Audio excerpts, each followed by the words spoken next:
if your physician suspects that you may have triple-negative breast cancer that is now metastatic or spread to other parts of your body, the first thing that we want to do is we want to rebiopsy that area to first confirm and make sure that that is the diagnosis.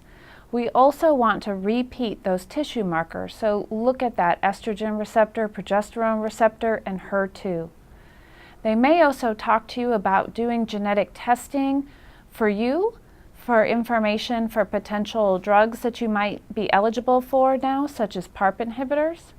And they also might suggest that they do genetic testing on the tumor to see if there's some hint of different biology in your tumor that may provide some ideas of clinical trials that you could potentially participate in, or give us a hint as to therapeutic choices for you.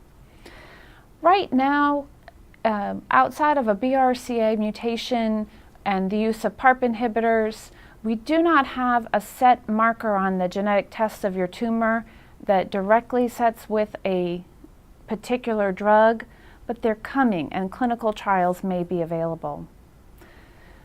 Your doctor might also look at the tumor to see if it has some marker such as PD-1, which might tell whether or not you might be benefiting from the addition of immunotherapy as well.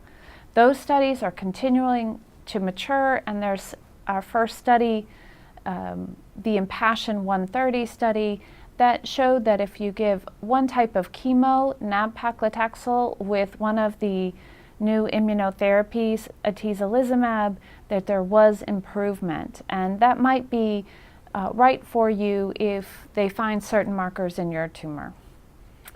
I also always suggest that given this very difficult diagnosis, when you go to your doctor's appointment, bring someone.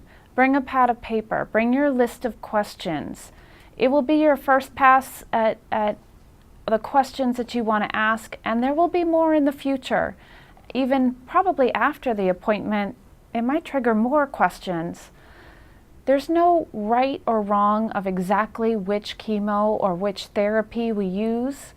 And so that's going to be the conversation that you're going to have with your physician and your care team about your particular situation and your options.